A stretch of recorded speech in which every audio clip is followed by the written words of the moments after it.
साल 2021 खत्म हो गया और अब हम हैं साल 2022 में। नई उम्मीदें और नए ख्वाब के साथ नए साल में आप सबका स्वागत है। और इस नए साल में सबसे ज़्यादा उम्मीदें हैं बदली हुई राजनीति से।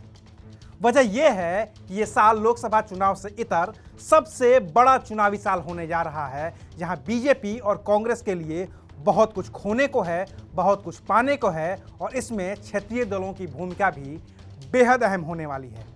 नमस्कार, मैं हूं अविनाश और आप देख रहे हैं अनकट। इस साल की शुरुआत में ही देश के 5 अहम राज्यों में विधानसभा के चुनाव होने हैं। ये राज्य हैं उत्तर प्रदेश, उत्तराखंड, पंजाब, गोवा और मणिपुर।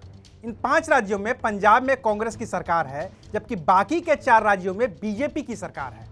उत्तर प्रदेश में बीजेपी के योगी आदित्यनाथ मुख्यमंत्री हैं, तो उत्तराखंड में बीजेपी के पुष्कर सिंह धामी हैं। गोवा में प्रमोद सावंत के नेतृत्व में बीजेपी की सरकार है, तो मणिपुर में भी बीजेपी के एन बीरेन सिंह मुख्यमंत्री हैं। इकलौता पंजाब है जहां कांग्रेस के चरणजीत सिंह चन्नी ने कमान संभाल रखी है। इन 5 राज्यों में से उत्तर प्रदेश एक ऐसा राज्य है जहां बीजेपी का मुकाबला कांग्रेस से नहीं बल्कि समाजवादी पार्टी से होने जा रहा है। बाकी के 4 राज्यों में मुख्य मुकाबला बीजेपी का कांग्रेस से ही है। हालांकि पंजाब, उत्तराखंड और गोवा में आम आदमी पार्टी भी बीजेपी के लिए चुनौती बन रही है।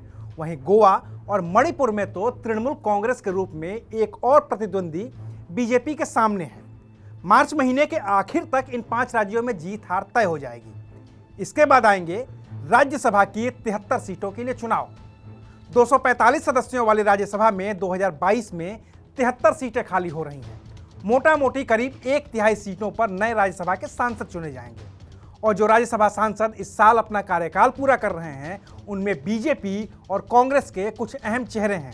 जैसे बीजेपी की ओर से सुब्रमण्यम स्वामी, सुरेश प्रभु, एमजे अकबर, निर्मला सीतारमण, पीयूष गोयल, केजे अल्फोंस और मुख्तार अब्बास नकवी जैसे बड़े चेहरे हैं, तो दूसरी ओर कांग्रेस की ओर से आनंद शर्मा, ए.के. एंटनी, जयराम रमेश, कपिल सिब्बल, प्रफुल्ल पटेल, प्रताप सिंह बाजवा, रिपुन बोरा और अंबिका सोनी जैसे चेहरे हैं। वहीं शिवसेना के संजय राउत का भी कार्यकाल इसी साल जुलाई में खत्म हो रहा है। बीजू जनता दल के प्रसन्न आचार्य, आरजेडी की मीसा भारती और बीएसपी के अशोक सिद्धार्थ का भी कार्यकाल इस साल में खत्म हो रहा है। इन चुनावों में बीजेपी और कांग्रेस के अलावा क्षेत्रीय दलों की भूमिका भी बेहद महत्वपूर्ण है। बीजेपी की कोशिश होगी ज्यादा से ज्यादा सांसदों को राज्यसभा भेजने की, ताकि राज्यसभा में बहुमत के आंकड़े पर बना रहा जा सके। कांग्रेस की कोशिश होगी बीजेपी को राज्यसभा में बहुमत के आंकड़े से रोकने की। क्षेत्रीय पार्टियां जो बीजेपी के खिलाफ हैं, वो भी कोशिश करेंगी कि बीजेपी को राज्यसभा में बहुमत न मिल सके। और इसके लिए पूरा जोर लगाना होगा 5 राज्यों के विधानसभा चुनाव में, क्योंकि विधायकों के जरिए राज्यसभा के सांसदों का ही चुनाव होता है। जैसे ही राज्यसभा के चुनाव खत्म होंगे, राष्ट्रपति और उपराष्ट्रपति के चुनाव आ जाएंगे। बीजेपी की कोशिश होगी अपने उम्मीदवार को राष्ट्रपति और उपराष्ट्रपति बनवाने की, लेकिन कांग्रेस और उसके साथ के दल भी कोशिश करेंगे कि इस बार बीजेपी को मौका न मिल पाए। हालांकि लोकसभा और राज्यसभा की सीटों को देखते हुए ये साफ है कि राष्ट्रपति और उपराष्ट्रपति चुनाव में विपक्षी दलों के हाथ इस बार कुछ भी लगने वाला नहीं है। राष्ट्रपति चुनाव और उपराष्ट्रपति चुनाव खत्म होगा तो बीजेपी और कांग्रेस के सामने 2 और बड़े राज्यों के विधानसभा चुनाव सामने आ जाएंगे।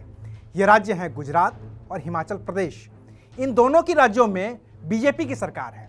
बीजेपी फिर से इन दोनों राज्यों पर काबिज होने के लिए चुनाव लड़ेगी, तो इन राज्यों में मुख्य विपक्षी दल कांग्रेस की कोशिश होगी बीजेपी को कमजोर करने की। बाकी हम जैसे वोटरों के लिए, आम जनता के लिए ये साल चुनावी साल होने जा रहा है, क्योंकि एक खत्म होगा और दूसरा शुरू। और चुनाव होगा तो रैलियां भी होंगी, भीड़ भी होगी और कोरोना तो कहीं गया नहीं है।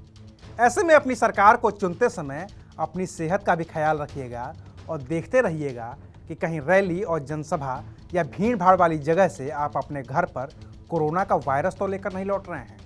बाकी की बात जनता जनार्दन के हवाले।